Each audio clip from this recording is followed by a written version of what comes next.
asing membongkar hubungan Jokowi Megawati kian retak.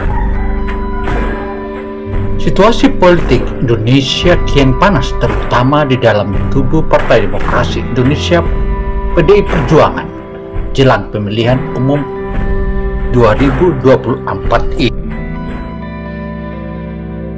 Assalamualaikum warahmatullahi wabarakatuh. Jumpa lagi dengan Opini Kino Television Indonesia.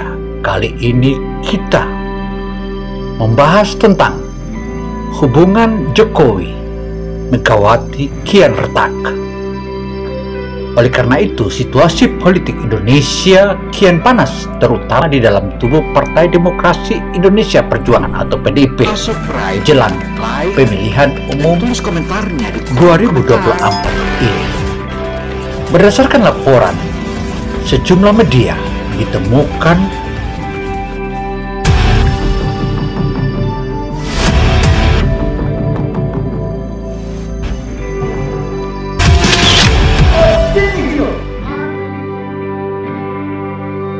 karena itu, saudara, keretakan hubungan antara Ketua Umum PDI Perjuangan Megawati Soekarno Putri dan Presiden Republik Indonesia Joko Widodo. Hal ini terkait bakal calon wakil presiden.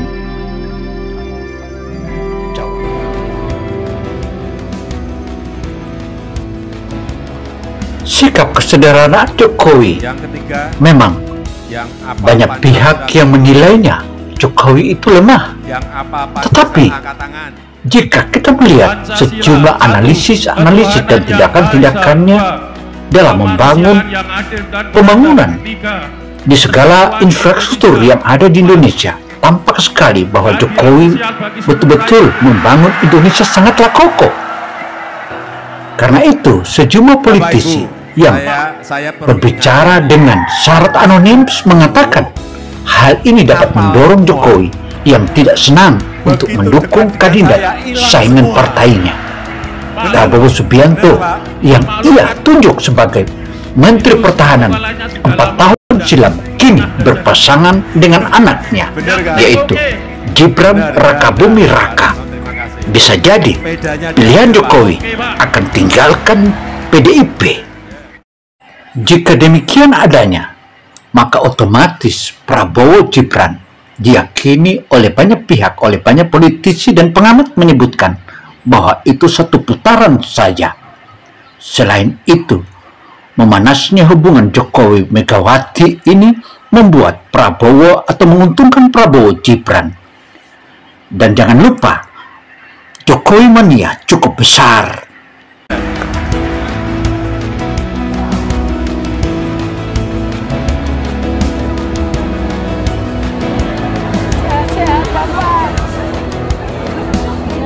Pak Jokowi sehat-sehat.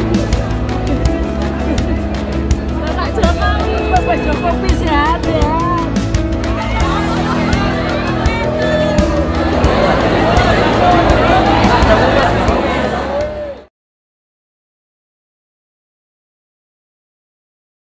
Berangkat dari hal itu, Ibu Megawati menganggap Jokowi terlalu jauh mencampuri urusan parpol. Itu bukan urusan eksekutif yang harus ditanganinya, kata politisi PDIP itu. Sekretaris Jenderal PDIP Hasto Kristianto dalam sejumlah diskusi dengan sejumlah politisi-politisi lainnya menyebutkan bahwa kantor staf kepresidenan Indonesia tidak membalas pesan meminta komentar. Secara terpisah, Jokowi juga berdiskusi dengan Ketua Umum Golkar Airlangga Hartarto mengenai calon presiden. Dan faktanya, Airlangga Hartarto menunjuk Prabowo sebagai kandidat calon presiden berpasangan dengan Gibran. Dan hal ini semakin menguatlah kekuatan Prabowo. Oleh sejumlah pihak menyebutkan bahwa juru bicara Golkar Nur Arifin menyebutkan ketika ditanyai Nurul Arifin menyebutkan bahwa tidak ada yang bisa kami bagikan Airlangga Hartarto mengenai calon presiden. Dan faktanya, Airlangga Hartarto menunjuk Prabowo sebagai kandidat calon presiden berpasangan dengan Gibran. Dan hal ini semakin menguatlah kekuatan Prabowo. Oleh sejumlah pihak menyebutkan bahwa juru bicara Golkar Nurul Arifin menyebutkan, ketika ditanyai, Nurul Arifin menyebutkan bahwa tidak ada yang bisa kami bagikan atau tidak ada yang bisa dikomentari. Tetapi banyak pihak pun menyebutkan bahwa itu adalah hak kewenangan dan pilihan Prabowo Subianto. Demikian halnya Gibran. Gibran itu diminta oleh Prabowo bukanlah sekali, tapi berkali-kali. Bahkan ada seorang pengamat politik menyebutkan bahwa Prabowo mendatangi Jokowi untuk meminta Gibran hingga 7 kali. Setelah 7 kali, maka diiyakan. Dan hari ini sudah pasti calon presiden yang sudah pasti dengan adanya hubungan keretakan-keretakan itu. Jadi hal-hal yang saya sebut bahwa soal politik dinasti, MK-MK, soal etika dan moralitas, ini kan konsumsi elit yang memang hanya ramai di media sosial, hanya ramai di kalangan kelompok tertentu, dan hanya ramai di kalangan media. Dan sayangnya isu ini seringkali tidak terinjeksi secara kondusif. Ada benarnya yang disebutkan oleh pengamat tersebut. Hal ini masih menjadi buah bibir di tengah-tengah masyarakat publik. Istilah cawe-cawe sempat menjadi trending topik di seluruh media, khususnya di media sosial, sejak kata tersebut dilontarkan oleh Presiden Republik Indonesia Joko Widodo. Ternyata Presiden No. Masa pemilu aja dibuat ajang tarik-menarik? Ya enggak lah. Udahlah, bebaskan yang namanya rakyat untuk bisa memilih pemimpinnya dengan baik, dengan arif dan bijaksana. Rumput, saya duduk di bawah dengan mereka. Saya dengarkan cerita dan kesedihannya. Saya tahu sehingga adatnya. Orang Jawa, saya ngomong Jawa, orang Sumatera kebetulan dari keluarga ibu saya itu bahasa Sumatera. Jadi kalau tidak bisa keliling republik yang begini besar, lautan kita itu lebih besar dari kepulauannya. Banyak orang sepertinya masih berpikir kita ini benua. No. The biggest archipelago in the world. Mestinya bangga. Satu-satunya. Tolong, terutama kadang yang saya lihat dari TNI, Polri dan lain sebagainya, masih sepertinya diajari bahwa kita ini untuk pertahanan keamanan itu sepertinya memakai sistem benua. Lalu saya pikir ini bagaimana ya membenarkannya? Boleh dong kalau nanti ada yang, oh ibu kok ngomong begitu. Jangan lupa saya presiden kelima, saya pernah wapres, jadi saya ngerti tata negara, tata pemerintahan. Gitu loh. Jadi apa? Adil. Orang harus menanggapinya. Capek loh kalau mesti bener keliling Indonesia sampai kampung-kampung gitu, tapi enggak apa-apa. Saya seneng aja. Kedua, itu beliau cerdas. Lah, Pak Ganjar itu kan kader, jadi udah saya liatin. Semua kader saya nih saya liatin kok untuk kaderisasi. Memang harus gitu.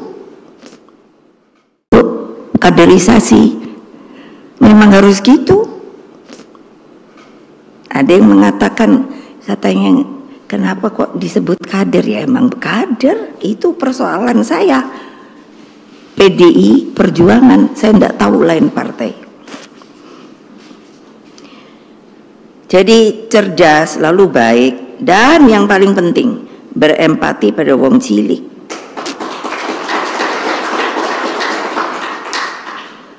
Ketiga, 21 program kerakyatannya menjadi jalan Indonesia yang lebih hebat, unggul, berdiri di atas kaki sendiri dan bermartabat.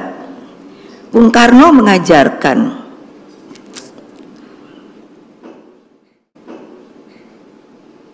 kita ini setelah merdeka, dan banyak yang tidak mengetahui sejarah dengan benar, dimanipulir, terutama ketika pemerintah, presiden sama wapres itu independen, kan gak laku.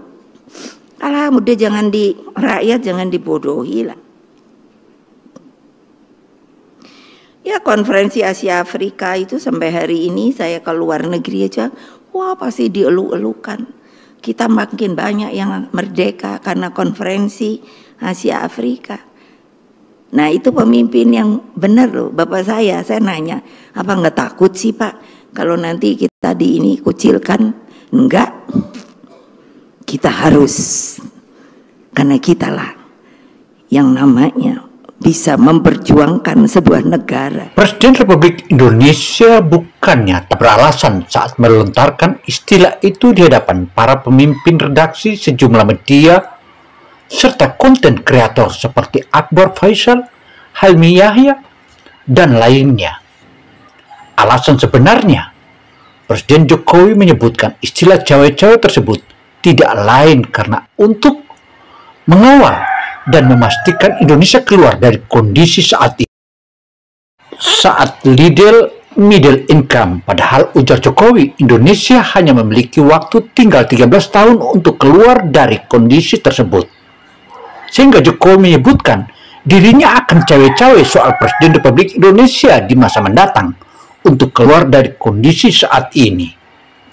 Cawe-cawe dan politis dinasti itu memang benar hanya di kalangan elit saja.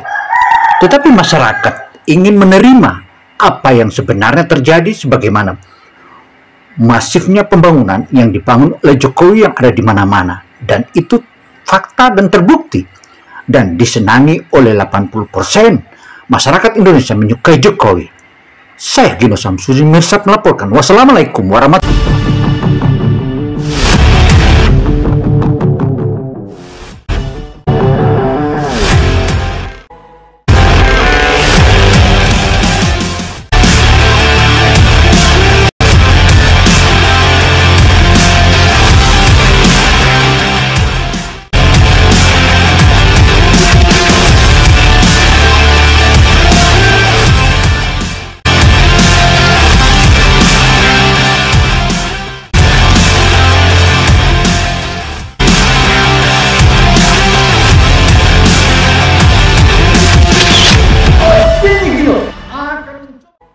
Bukan?